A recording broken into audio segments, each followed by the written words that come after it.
Hello friends, welcome to Edutopper. Friends, Bihar special history का ये दूसरा सेट है।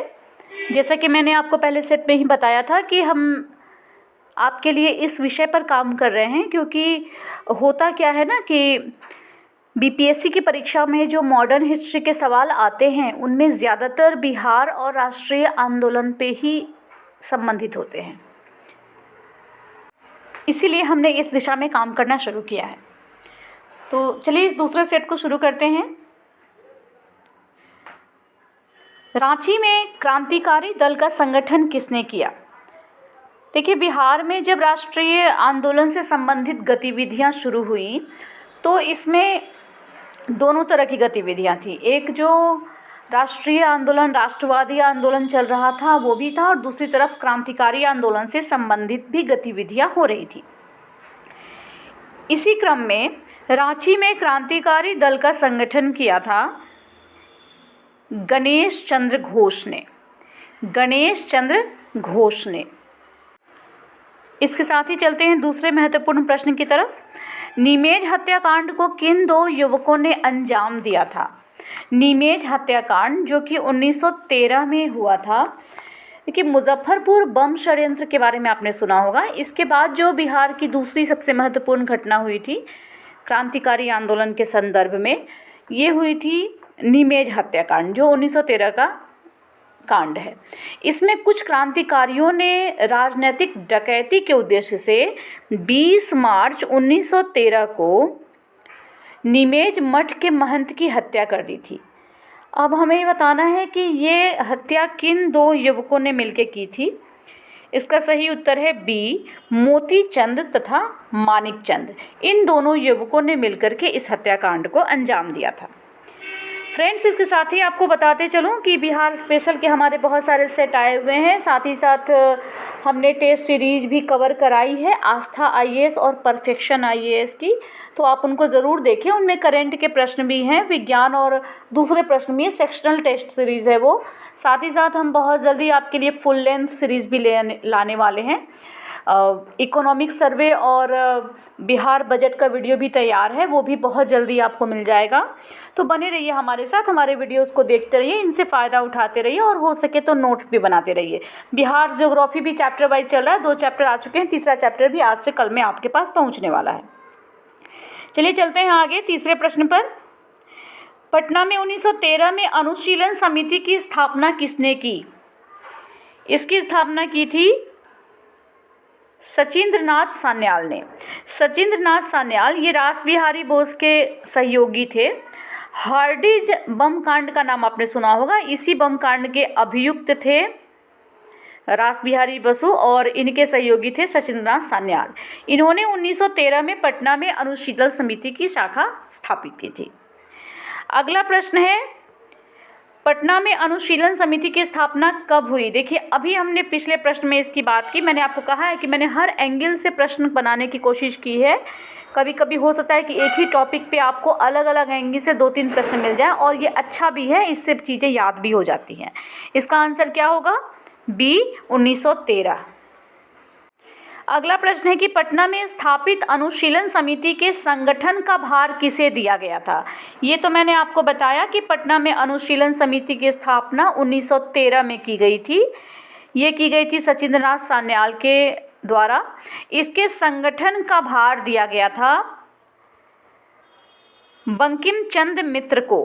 बंकिम चंद्र मित्र जो कि बीएन कॉलेज के एक छात्र थे।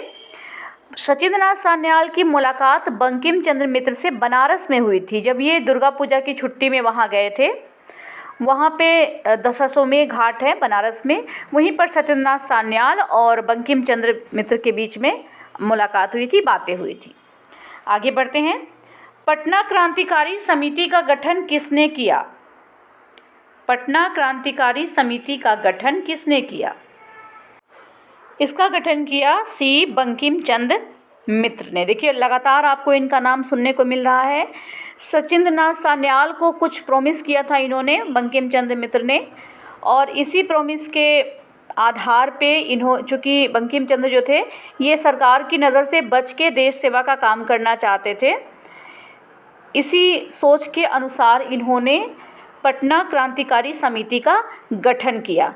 इस समिति के गठन के लिए इन्होंने पारसनाथ सिन्हा से विचार विमर्श किया था, लेकिन गठन किया बंकिम चंद्र मित्र ने।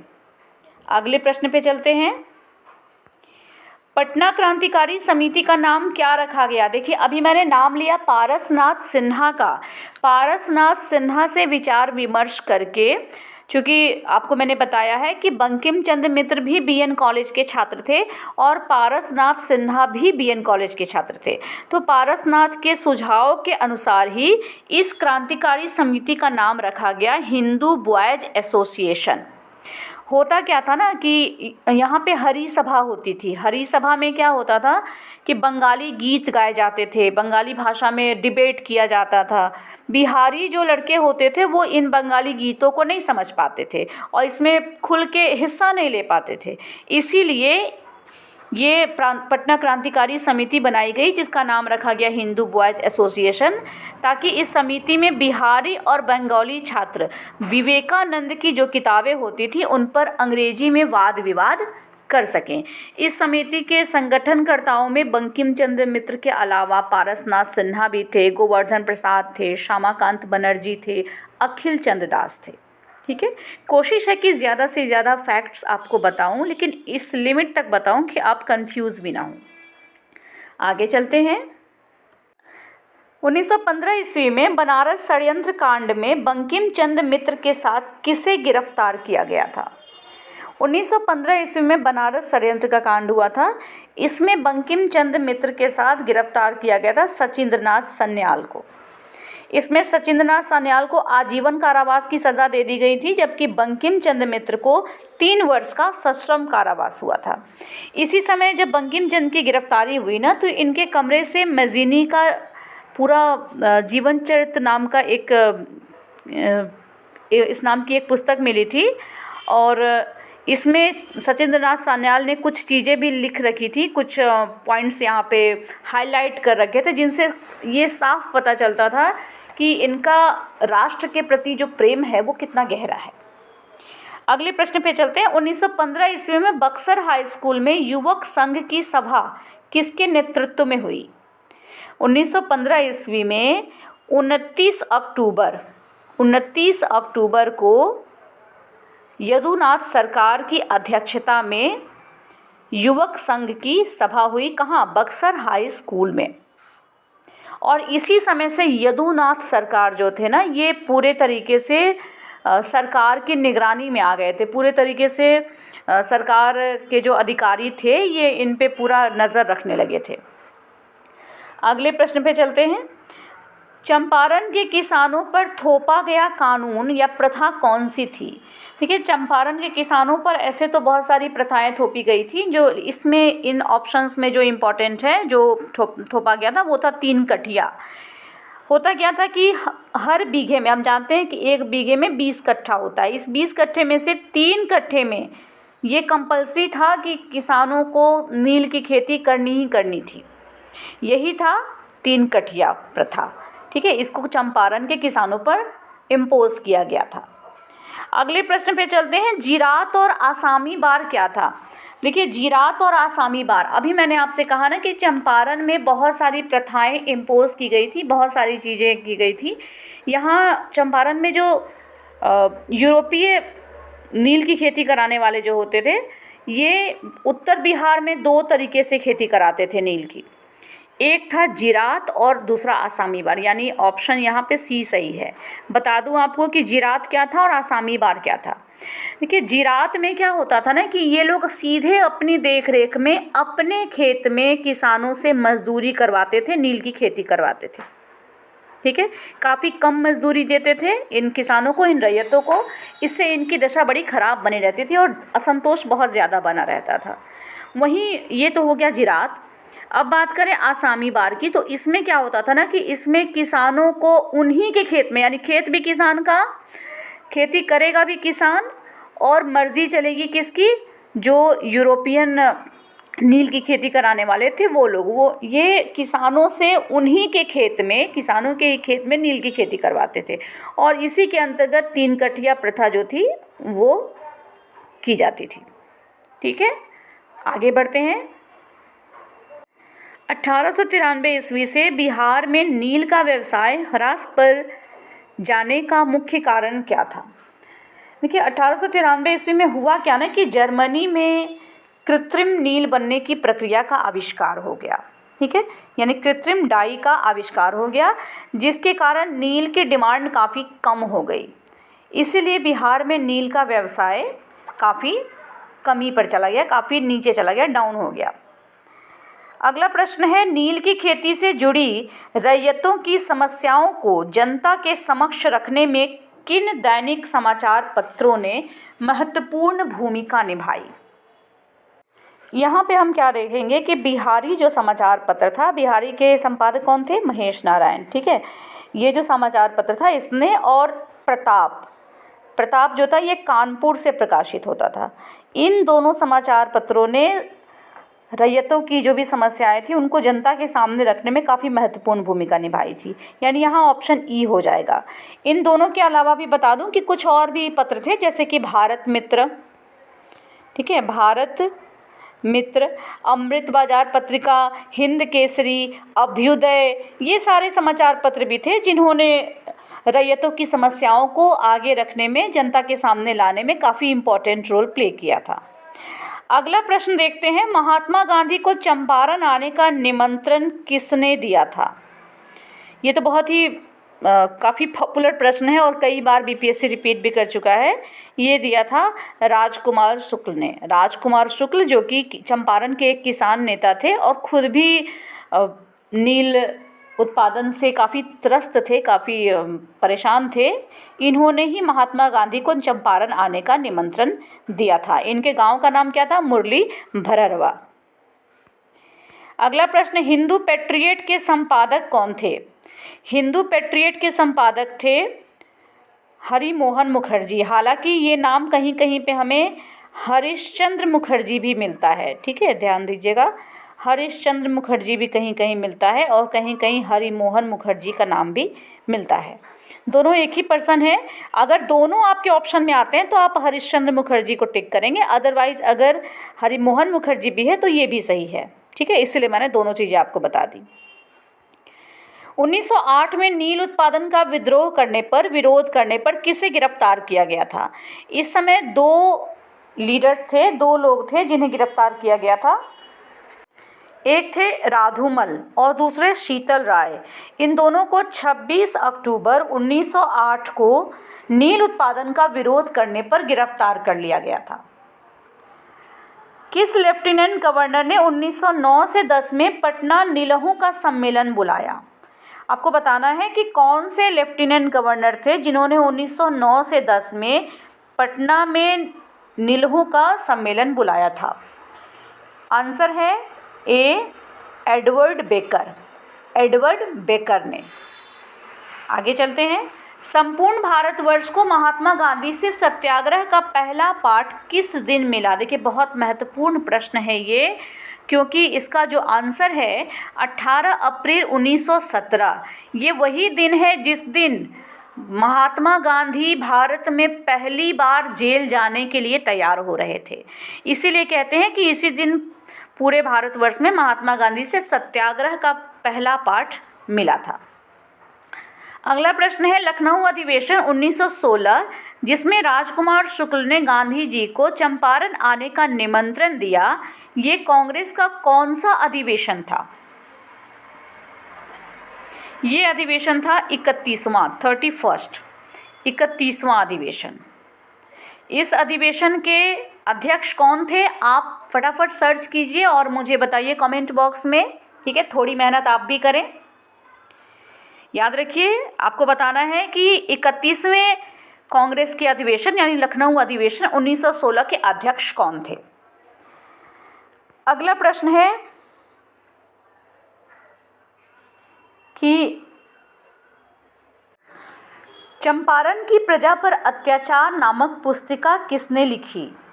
ये पुस्तिका लिखी थी पीर मोहम्मद ने। ठीक है, पीर मोहम्मद ने इस पुस्तिका को लिखा था, चंपारण की प्रजा पर अत्याचार। अगले प्रश्न पे चलते हैं, चंपारण कृषि जांच के लिए नियुक्त जांच समिति के अध्यक्ष कौन थे?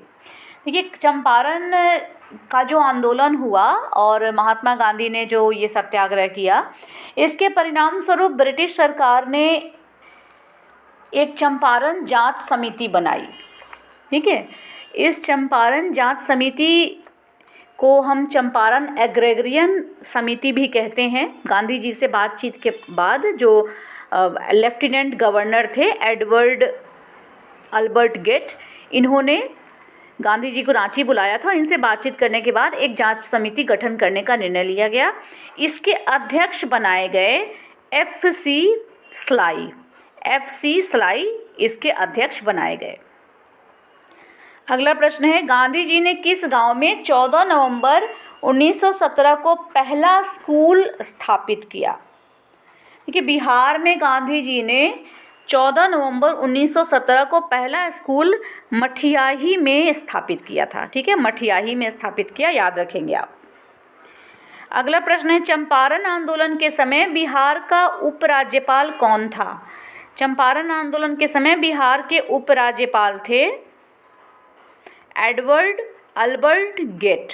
ये वही थे जिन्होंने रांची में बुला करके और गांधी जी से बातचीत करके चंपारण जांच समिति के गठन का निर्णय लिया था।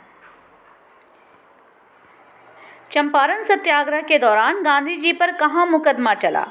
गांधी जी पे इस समय मुकदमा चला था मोतिहारी में। मोतिहारी में गांधी जी पर चंपारण सत्याग्रह के दौरान मुकदमा चला था। मुकदमा चलने का कारण इन पर देखिए, धारा 144 का मेनली इसके प्रयोग पर मुकदमा दायर किया गया था और इनके लिए समन जारी किया गया था कि मजिस्ट्रेट के सामने आपको उपस्थित होना है। कारण ये था ना कि इनको तो मना किया गया था, आपको चंपारण में एंटर नहीं करना है, लेकिन इन्होंने इस कानून को, इस आज्ञा को नहीं मानते हुए चंपारण में इन्होंने प्रवेश भी किया और वहाँ पे घूम घूम के किसानों पर हो रहे अत्याचारों का विवरण भी लिया। इससे किसानों में एक नया उत्साह का माहौल बन गया था। इसके कारण क्या हुआ ना कि ब्रिटिश अधिकारी काफ़ी डरने लगे थे और इसीलिए ये मुकदमा चलाया गया था। अगले प्रश्न पे चलते हैं। 1917 में 15 अप्रैल को गांधी जी बेतिया में कहाँ रुके थे? 1917 में 15 अप्रैल को गांधी जी बेतिया के हजारीमल धर्मशाला में रुके थे। बहुत महत्वपूर्ण है। आपको याद होगा कि एक बार सवाल पूछ दिया गया था कि गांधी जी ने कहाँ से, कौन से कॉलेज से पढ़ाई की थी, है ना। तो एक एक चीज़ें महत्वपूर्ण हो जाती हैं इस तरीके से। तो 15 अप्रैल 1917 में गांधी जी बेतिया के हजारीमल धर्मशाला में रुके थे। चलते हैं अगले प्रश्न पे। 14 मई 1918 में मोतिहारी आश्रम का उद्घाटन का शिलान्यास किसने किया था? ये प्रश्न भी मैं आपके लिए छोड़ रही हूँ। देखिए, थोड़ा सा मुश्किल प्रश्न है, मैं जानती हूँ कि थोड़ा आपको इसके लिए पढ़ना पड़ेगा, सोचना पड़ेगा। अगर आप बताएं इसका उत्तर पढ़ के, ढूंढ करके, और उसके बाद तो मैं हूँ ही, अगले वीडियो में मैं ज़रूर बताऊँगी इसका उत्तर आपको, लेकिन तब तक के लिए आप इसका आंसर ढूंढेंगे। अगले प्रश्न पे चलते हैं। चंपारण की कुछ घटनाएं प्रकाशित करने वाला हिंद केसरी कहाँ से प्रकाशित होता था? चंपारण की कुछ, देखिए, जो बिहार के समाचार पत्र थे उन्होंने तो चंपारण की घटनाओं को हाईलाइट किया ही था, इससे संबंधित प्रकाशन किए थे, लेकिन इसके साथ ही साथ कुछ ऐसे भी समाचार पत्र थे जो कि बिहार के बाहर से प्रकाशित होते थे और इन्होंने भी चंपारण की कुछ घटनाओं को प्रकाशित किया था। इसी में से एक था हिंद केसरी। ये हिंद केसरी कहाँ से प्रकाशित होता था? नागपुर से, नागपुर से। अगला प्रश्न है, 10 अप्रैल 1917 को गांधी जी पटना में किसके घर ठहरे थे? देखिए, 10 अप्रैल 1917 को गांधी जी पटना जब आए थे तो इनकी प्लानिंग थी डॉक्टर राजेंद्र प्रसाद के घर ठहरने के लिए। लेकिन हुआ क्या कि जब ये पटना पहुँचे तो उस समय राजकुमार शुक्ल, चूँकि राजकुमार शुक्ल ने ही इनको निमंत्रण दिया था कि आप आएँ, और गांधी जी ने भी ये बताया था कि कलकत्ता में वो भूपेंद्रनाथ वसु के घर ठहरेंगे। ठीक है, याद रखिएगा, कलकत्ता में भूपेंद्रनाथ वसु के घर ये ठहरे थे चंपारण आने के क्रम में। लेकिन इनकी प्लानिंग थी पहले से कि डॉक्टर राजेंद्र प्रसाद के घर रहना है। जब ये डॉक्टर राजेंद्र प्रसाद के घर जाने के लिए जब ये पटना पहुँचे 10 अप्रैल 1917 को, तो राजकुमार शुक्ल उनको राजेंद्र प्रसाद के घर ले गए, लेकिन उस समय राजेंद्र प्रसाद जो थे वो पुरी चले गए थे। इसके बाद इन्होंने खबर की मौलाना मजरुल हक को, और ये आके इनको अपने घर ले गए। इसीलिए गांधी जी किसके घर ठहरे थे? मजरुल हक के घर ठहरे थे। ऑप्शन बी यहाँ सही है। गांधी जी के चंपारण जाने के समय तिरहुत मंडल के आयुक्त कौन थे? गांधी जी जब चंपारण गए तो तिरहुत मंडल के आयुक्त थे LF मोशर्ड। ठीक है, इनसे गांधी जी ने मोतिहारी जाने के ठीक पहले मुलाकात भी की थी। अगला प्रश्न है, 15 अप्रैल को मोतिहारी जाते हुए गांधी जी किसके साथ गए? महात्मा गांधी किन लोगों के साथ गए थे? ये गए थे 2 लोगों के साथ, रामनवमी प्रसाद और धरणीधर प्रसाद, यानी ऑप्शन हमारा सही है ई। अगले प्रश्न पे चलते हैं। गांधी जी की गिरफ्तारी के बाद आंदोलन का नेतृत्व किसके द्वारा किया जाना था? ठीक है, गांधी जी की गिरफ्तारी के बाद ये करना था मजरुल हक और ब्रजकिशोर प्रसाद, इन दोनों को मिलकर, यानी कि ई ऑप्शन यहाँ सही है। अगला प्रश्न है, चंपारण की घटनाओं का प्रकाशन करने वाली अमृत हित वार्ता कहाँ से प्रकाशित होती थी? ये प्रकाशित होती थी कलकत्ता से। बिहार के उपराज्यपाल एडवर्ड अल्बर्ट गेट ने गांधी जी को किस स्थान पर बुलाकर जांच समिति बनाने की इच्छा जाहिर की? ये इन्होंने किया था रांची बुलाकर। अभी मैंने कुछ देर पहले आपको बताया भी, रांची बुलाया गया था। चंपारण जांच समिति के अध्यक्ष FG सलाई कौन से पद पर थे? ये इस समय मध्य प्रदेश के आयुक्त थे। देखिए, बहुत महत्वपूर्ण प्रश्न है ये भी। ये इस समय मध्य प्रदेश के आयुक्त थे। अगला प्रश्न है, चंपारण सत्याग्रह के पश्चात महात्मा गांधी के साबरमती जाने पर मोतिहारी आश्रम का कार्यभार किसे दिया गया? ये दे दिया गया था कार्यभार जनकधारी प्रसाद को। जब चंपारण सत्याग्रह के बाद महात्मा गांधी साबरमती चले गए तो इनके मोतिहारी आश्रम का कार्यभार जनकधारी प्रसाद को दे दिया गया था। रोलेट सत्याग्रह जिस दिन आरंभ हुआ उस तिथि को 6 अप्रैल, यानी वो रोलेट सत्याग्रह आप जानते हैं कि 6 अप्रैल 1919 को आरंभ हुआ था। तो इसी दिन पटना में एक विशाल जुलूस का आयोजन हुआ था। ठीक है, एक बहुत बड़ा जुलूस का आयोजन हुआ था इसी समय। इसकी अध्यक्षता किसने की थी ये बताना है हमें। इसकी अध्यक्षता की थी हसन इमाम ने। ठीक है, हसन इमाम ने इसकी अध्यक्षता की थी। हुआ ये था कि इतना बड़ा ये जुलूस था, लगभग 1 मील तक लोगों की भीड़ थी। ये भीड़ लगातार बढ़ती जा रही थी, इतनी बढ़ गई ना कि सभा करने के लिए स्थान ही नहीं मिला, जगह ही नहीं मिला इन लोगों को। इन्हें गंगा के किनारे रेत के ऊपर सभा करनी पड़ी। इस सभा की अध्यक्षता हसन इमाम ने की थी। अगला प्रश्न है, यहाँ पर अगस्त नहीं होगा, यहाँ अप्रैल होगा। ठीक है, अप्रैल, सुधार कर लेंगे आप लोग, सॉरी।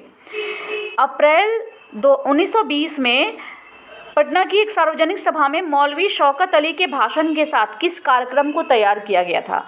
यहाँ पे तैयार किया गया था असहयोग के कार्यक्रम को। ठीक है, असहयोग के कार्यक्रम को तैयार किया गया था अप्रैल 1920 में पटना की एक सार्वजनिक सभा में। अगला प्रश्न है, 1920 के कलकत्ता अधिवेशन के पूर्व ही 2 प्रांतों ने असहयोग का समर्थन कर लिया था। इनमें से एक प्रांत तो था हमारा बिहार, और दूसरा प्रांत कौन सा था? दूसरा प्रांत था गुजरात। देखिए, 1920 के कलकत्ता अधिवेशन में कांग्रेस ने असहयोग को पूरी तरीके से स्वीकार कर लिया था, जानते हैं हम। इसके पहले ही 2 राज्यों ने इसको स्वीकार कर लिया था, इसको समर्थन दे दिया था। एक तो बिहार था। ठीक है, बिहार की जो सभा हुई थी अगस्त 1920 में, बिहार प्रांतीय राजनीतिक सम्मेलन की बैठक हुई थी भागलपुर में। याद रखिएगा, भागलपुर में बैठक हुई थी। हालांकि अपने अगले सेट में मैं इस प्रश्न को शामिल करूंगी। इसके सभापति थे राजेंद्र प्रसाद। ठीक है, जिसमें असहयोग को समर्थन दिया गया। इसी तरीके से इससे ठीक 2-3 दिन पहले ही गुजरात प्रांतीय राजनीतिक सम्मेलन में भी असहयोग को समर्थन दे दिया गया था। तो इस प्रकार हमारे आज के ये सेट समाप्त होते हैं। हमारे जो क्वेश्चन है वो ख़त्म हो रहे हैं यहाँ पे। अगले सेट की प्रतीक्षा करें, आप इंतज़ार करें, बहुत जल्दी आपके लिए अगला सेट भी आने वाला है। इकोनॉमिक सर्वे का वीडियो भी आज से कल में आपके लिए अपलोड हो जाएगा। भूगोल का भी आ रहा है। बहुत सारी चीज़ों पे काम कर रही हूँ, इसलिए थोड़ा सा समय लगता है और कुछ व्यक्तिगत कारण भी था, जिसके कारण 2-3 दिन का देर हुआ। सॉरी इसके लिए। आप उम्मीद करती हूँ आपको मेरा वीडियो अच्छा लगा होगा और आप इसे ज़रूर ही शेयर करेंगे, लाइक करेंगे और अपने दोस्तों के साथ खूब सारा बांटेंगे और तैयारी बहुत अच्छी चलेगी आपकी। Thank you.